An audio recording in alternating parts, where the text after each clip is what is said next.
मधुबन के बाबा, मधुबन के बाबा मुरली वाले, आपका क्या कहना, आपका क्या कहना। ओम शांति। आज 8 फरवरी 2022 के साकार मधुर महावाक्य हैं। आज मीठे मीठे बाप दादा बोले, मीठे बच्चे, एक बाप ही है जिसकी अपरम अपार महिमा है। बाप जैसी महिमा और किसी की भी हो नहीं सकती। बाबा ने कहा, मीठे बच्चे, एक बाप ही है जिसकी अपरम अपार महिमा है।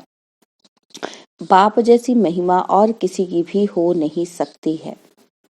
और आज मुरली में प्रश्न पूछा है बाबा ने कि तुम बच्चों को इस पढ़ाई का बहुत बहुत कदर होना चाहिए, क्यों? और उत्तर में बाबा ने समझाया, क्योंकि सारे कल्प में एक ही बार बाप परम धाम से पढ़ाने के लिए आते हैं। मनुष्य पढ़ने के लिए भारत से विदेश में जाते, यह कोई बड़ी बात नहीं। यहाँ तो पढ़ाने वाला कितनी दूर से आता है, तो बच्चों को पढ़ाई का बहुत कदर होना चाहिए। थोड़ी दिक्कत भी हो तो हर्जा नहीं। तुम्हारे स्कूल गली गली में बनने चाहिए, नहीं तो इतने सब पढ़ेंगे कैसे? बाबा का परिचय तो सबको मिलना है जरूर। ओम शांति। मीठे मीठे बच्चे कहते हैं, ये कौन है? यह कोई साधु सन्यासी मनुष्य तो नहीं है, यह तो और चीज है। मनुष्य को तो झट पहचान दें, फलाना साधु है, सन्यासी है, नाम लेकर कहेंगे फलाना महात्मा है। यह सिर्फ बच्चे जानते हैं। बच्चा कहा जाता है आत्मा को। आत्मा ही सब जानती है, शरीर नहीं। आत्मा ही कहती है ये फलाना है, ऑर्गन्स द्वारा जानती है। अगर आत्मा ना हो तो ये आंखें काम न कर सके। सब कुछ आत्मा ही जानती है। अभी तुम बच्चों को आत्म अभिमानी बनाया जाता है। आत्मा कहती है इन कर्मेंद्रियों से फलाना कर्तव्य करता हूँ। वास्तव में आत्मा को मेल कहा जाएगा, फीमेल नहीं। मेल है क्योंकि हम सब भाई भाई हैं। अभी तुम नई बातें सुनते हो। यह कौन आया? उनका कोई अपना मनुष्य का रूप नहीं है। तुम जानते हो बेहद का बाप है शिव बाबा, जो इनके द्वारा समझाते हैं, यानी कि ब्रह्मा के द्वारा। ऐसे नहीं ये फलाना सन्यासी है, उनकी आत्मा बोलती है, नहीं। मनुष्य का सारा नाम रूप में अटेंशन जाता है। तुम्हारी बुद्धि समझती है कि यह हमारा बेहद का बाप है। वह शरीर द्वारा हमको अपना वर्षा देते हैं, राजयोग सिखलाते हैं। यह है सबका बाप, सर्व का पतित पावन। सिर्फ मनुष्य का नहीं, 5 तत्वों का भी है। सर्व की सदगति करने वाला है ऊंचे ते ऊंचा बाप। सृष्टि में महिमा करने लायक है तो एक बाप ही है, दूसरा ना कोई। ना ब्रह्मा विष्णु शंकर की महिमा कर सकते हैं। आप कहते दूसरा कोई नहीं, किसी की महिमा ही नहीं कर सकते। उनका बर्थडे मनाकर क्या करेंगे? लक्ष्मी नारायण जिनका कंबाइंड रूप विष्णु है, वह अभी कहाँ है? लक्ष्मी नारायण पुनर्जन्म लेते लेते अभी अंतिम जन्म में है, और फिर शिव बाबा लायक बना रहे हैं। सर्व का सदगति दाता वह एक ही है, महिमा भी एक की है। उस पतित पावन बिगर देखो सृष्टि का क्या हाल हो गया है। कृष्ण के भक्तों से पूछो राधे कृष्ण कहाँ हैं, तो कहेंगे सर्वव्यापी हैं। राधे के पुजारी कहेंगे राधे ही राधे है, और हनुमान के पुजारी कहेंगे जिधर देखो हनुमान ही हनुमान। परंतु नहीं, पाप अपनी महिमा तो नहीं करेंगे, अपने पाठ से सिद्ध करते हैं, और कोई की महिमा गाई नहीं जा सकती। लक्ष्मी नारायण ही राजाई करते हैं। छोटेपन में राधे कृष्ण है, वह तो है प्रारब्ध, तो उनकी महिमा क्या करेंगे? ब्रह्मा की भी महिमा नहीं, विष्णु की भी कोई महिमा नहीं। महिमा तो एक की ही है, उनको ही पतित पावन कहा जाता है। अभी तुम बच्चे जानते हो कि विष्णु कौन है। विष्णु को सुदर्शन चक्र सूक्ष्म वतन में क्यों दिखाते हैं? मनुष्य को तो जास्ती भुजा होती नहीं। सूक्ष्म वतन में भी 4 भुजा दिखाई दी है, प्रवृत्ति मार्ग को सिद्ध करने के लिए। बाप कहते हैं, मीठे बच्चे, अब तुम जान गए हो। क्या जान गए हैं हम? कि 84 जन्म हम कैसे लेते हैं। तुम्हारा गृहस्थ व्यवहार पवित्र था। मंदिरों में जाकर गाते हैं ना, सर्वगुण संपन्न तुम माता पिता हम बालक तेरे। अब यह महिमा फिर रॉन्ग हो जाती है। यह महिमा है सिर्फ एक की, देवताओं की नहीं है। जो कुछ महिमा है सो एक की, वह है परम पिता, परम आत्मा, परम बाप, परम टीचर, परम सतगुरु। अकाल कहते हैं ना, उनको याद करते हैं, वही अकाल मूर्त है। शिव बाबा को बैल पर दिखाते हैं, वह फिर अकाल तख्त दिखाते हैं। अब यह तो कोई को पता ही नहीं है कि शिव बाबा क्या है। मंदिर में जो रखते हैं वह उनका अंश है, वह तो है ज्ञान सागर पतित पावन। उनको तो मनुष्य का तन चाहिए ना। तुम बच्चे जानते हो कि उनका तख्त यह ब्रह्मा ही है। धर्म स्थापकों की क्या महिमा है, वह तो सिर्फ आकर धर्म स्थापन करते हैं, वह कोई जीवन मुक्ति नहीं देते। मनुष्य कहते हैं मोक्ष मिले, फिर आए ही नहीं। वह धर्म स्थापक तो अपने धर्म वालों को नीचे ले आने के निमित्त बनते हैं। उनको तो अपना ही धर्म स्थापन करना है। ड्रामा का पाठ है, जो भी आते हैं उनको पुनर्जन्म लेना ही है। वह तो स्थापना बाप करते हैं, वह सबका पतित पावन है और कोई पावन नहीं बनाते हैं। वह तो आते हैं अपना अपना पाठ बजाते हैं। सतो रजो तमो में आना ही है। उन्होंने धर्म स्थापन किया, बस। जो शिक्षा दी फिर उनके शास्त्र बने। जो धर्म स्थापन करते हैं उनको फिर पालना जरूर करनी है, वापिस कोई जाता नहीं। बाबा कहते इसी समय सब भिन्न भिन्न नाम रूप में यहाँ पतित दुनिया में है। पहले नंबर में लक्ष्मी नारायण देखो, वह भी अब यहाँ है। प्रजापिता ब्रह्मा द्वारा ब्राह्मण रचते हैं, फिर यह जाकर राधा कृष्ण बनेंगे। जब तक शिव बाबा ना आए तब तक कोई पावन बन न सके।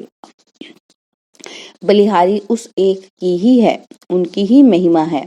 कहते भी हैं शिवाय नमः। तुम माता पिता हम बालक तेरे, बाबा कहते सब याद करते हैं। और सबसे जास्ती महिमा उस बाप की ही है। पुकारते भी हैं कि ओ गॉड फादर, बाप को ही पुकारते हैं। यह नाटक बना हुआ है।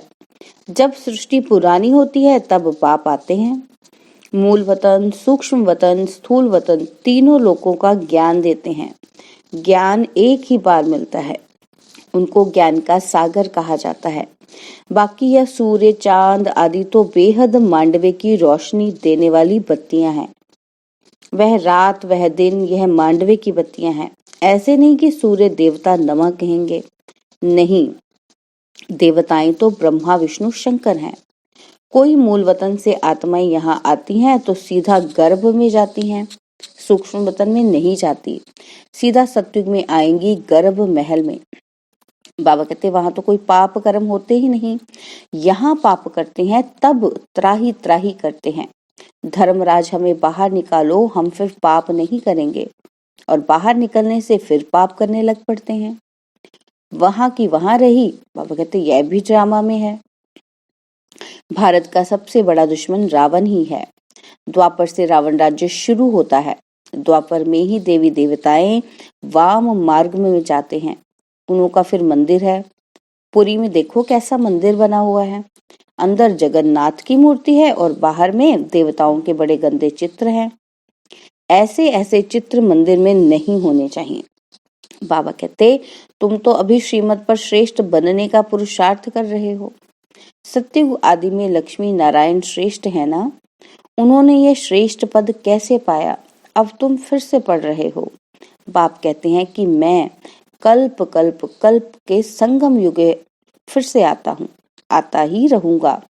फिर से तुम बच्चों को राजयोग सिखाऊंगा। फिर सतो रजो तवो में आना है। तुमको 84 जन्म भोगना पड़ता है। जो पहले पहले आते हैं सब नहीं भोगते। 84 लाख तो है नहीं। मनुष्यों को जो कुछ कोई ने कहा वह सत्य सत्य कहते रहते हैं। अगर 84 लाख जन्म हो तो कल्प की आयु बड़ी हो जाए। बाप कहते हैं 84 जन्म हैं, सो भी देवताओं के। अच्छा, फिर इस्लामी, बौद्धी, क्रिश्चियन आदि कितने जन्म लेते होंगे? हिसाब है ना? आते तो बहुत हैं, टाल टालियां हैं। तुम सारे सृष्टि के आदि मध्य अंत को जानते हो। भारत ही पहले नंबर विश्व का मालिक था, और कोई धर्म था ही नहीं, और अभी उस देवी देवता धर्म की टांग है नहीं, उनका शास्त्र भी नहीं है। यह गीता आदि शास्त्र फिर बनेंगे, ऐसे नहीं तुम जो सच्ची गीता बनाते हो वह होगी, निकलेगी फिर भी वही गीता। भक्ति मार्ग के लिए तो सब चाहिए ना। ब्रह्मा द्वारा समझाते हैं बच्चों को। अब बरोबर ब्रह्मा द्वारा भगवान की प्राप्ति होती है। बाबा कहते हैं ये सब है भक्ति मार्ग। मेरी प्राप्ति तब होती है जब मैं यहाँ आता हूँ भारत में। भारत ही अविनाशी खंड है। भारत ही कितना साहूकार था। सोमनाथ का मंदिर कितना बड़ा है, सब लूट ले गए। बिरला के पास बहुत पैसे हैं तो कितने बड़े मंदिर बनाए हैं। बाप कितना अच्छी रीति समझाते हैं, यह और कोई समझा ना सके। ज्ञान सागर बाप जब बच्चों को समझाते हैं तब बच्चे समझ जाते हैं। यह कौन पढ़ाते हैं? यह कोई सन्यासी नहीं, उनका नाम ही है शिव। सब आत्माएं उनके बच्चे हैं। उन्हों के शरीरों के नाम बदलते रहते हैं और इनका नाम ही है एक। कहते हैं मेरा कोई दूसरा नाम नहीं है। तुम तो जन्म मरण में आते हो, देह अभिमानी भी बनते हो। और बाबा कहते हैं मैं कभी देह अभिमानी नहीं बनता हूँ। बाप है ही फॉर एवर देही अभिमानी, क्योंकि पुनर्जन्म में नहीं आते हैं। शिवरात्रि मनाते हो ना, परंतु रात्रि का अर्थ कुछ भी समझ नहीं सकते हैं। कितनी भूले हैं। अभी है रात, फिर दिन होना है। अब कल्प का अंत अर्थात रात हुई है। सतयुग त्रेता है दिन, और द्वापर कलयुग है रात। बाबा कहते मुझे आना ही है संगम पर। यह है बेहद की रात और दिन। भगवान उवाच है, समझाते हो यह वेला है मुख्य, परंतु शिव बाबा की वेला नहीं ले सकते। वह कब आते हैं पता थोड़ी लगता है। तो यह है बेहद की दिन और रात। इसको कल्प का संगम कहेंगे। बर्थडे भी अगर मनाते हैं तो एक का। शिव बाबा आते हैं फिर चले जाते हैं। उनका ना जन्म है ना ही मौत है। कहेंगे बाबा चला गया, यह खेल है। बाप बैठ समझाते हैं, गाते भी हैं कि रास्ते चलते ब्राह्मण फंस गया। अब इस बाबा को थोड़ी पता था कि अचानक प्रवेशता हो गई। पहले थोड़ी मालूम पड़ता है, धीरे धीरे मालूम पड़ता है कि ये बाबा का काम है। इस ज्ञान यज्ञ से विनाश ज्वाला प्रज्वलित होनी है। बेहद के यज्ञ में बेहद की सामग्री स्वाहा होनी है। बेहद बाप का यह यज्ञ है। इनके बाद फिर कोई यज्ञ नहीं रचा जाता है। भक्ति मार्ग ही खलास हो जाता है। यह नॉलेज बुद्धि में रखनी चाहिए। पढ़ाई पढ़ने के लिए आना पड़े, थोड़ी दिक्कत होती है। मनुष्य पढ़ने के लिए भारत से लंदन अमेरिका भी जाते हैं। यह तो क्या है? बाप कहते हैं कि मैं कल्प कल्प कल्प के संगम युगे युगे परम धाम से पढ़ाने के लिए आता हूँ। तो बच्चों को कितना कदर होना चाहिए। आगे चलकर तुम्हारे स्कूल गली गली में बनेंगे, नहीं तो सब पढ़ेंगे कैसे? बाबा का परिचय सबको मिलना चाहिए। बाबा को जरूर जानेंगे। अच्छा, मीठे मीठे सिकिलदे बच्चों प्रति माता पिता बाप दादा का याद प्यार और गुड मॉर्निंग। रूहानी बाप की रूहानी बच्चों को नमस्ते। हम रूहानी बच्चों की रूहानी बाप दादाजी को दिलवा जान सिकवा प्रेम से नमस्ते।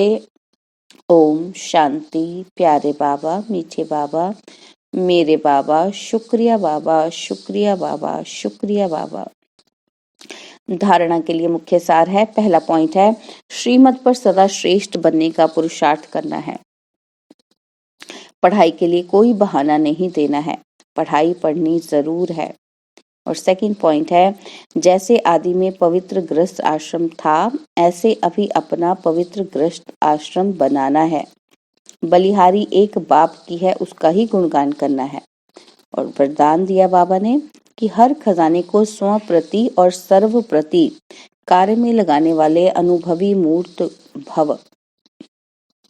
हर खजाने को स्वप्रति और सर्वप्रति कार्य में लगाने वाले अनुभवी मूर्त भव। समाने की शक्ति को धारण कर सर्व खजानों से संपन्न बन उन्हें स्वयं के कार्य में अथवा अन्य की सेवा के कार्य में यूज करो। खजानों को यूज करने से अनुभवी मूर्त बनते जाएंगे। सुनना, समाना और समय पर कार्य में लगाना, इसी विधि से अनुभव की अथॉरिटी बन सकते हो। जैसे सुनना अच्छा लगता है, पॉइंट बड़ी अच्छी शक्तिशाली है, उसे ऐसे यूज करके शक्तिशाली विजयी बन जाओ, तब कहेंगे अनुभवी मूर्त। और स्लोगन है, गुणवान उसे कहा जाता है जो ग्लानि करने वालों को भी गुणमाला पहनाता चले। गुणवान उसे कहा जाता जो ग्लानि करने वालों को भी गुणमाला पहनाता चले। ओम शांति। और अब यह एक बहुत अच्छी वीडियो भी जरूर देखें।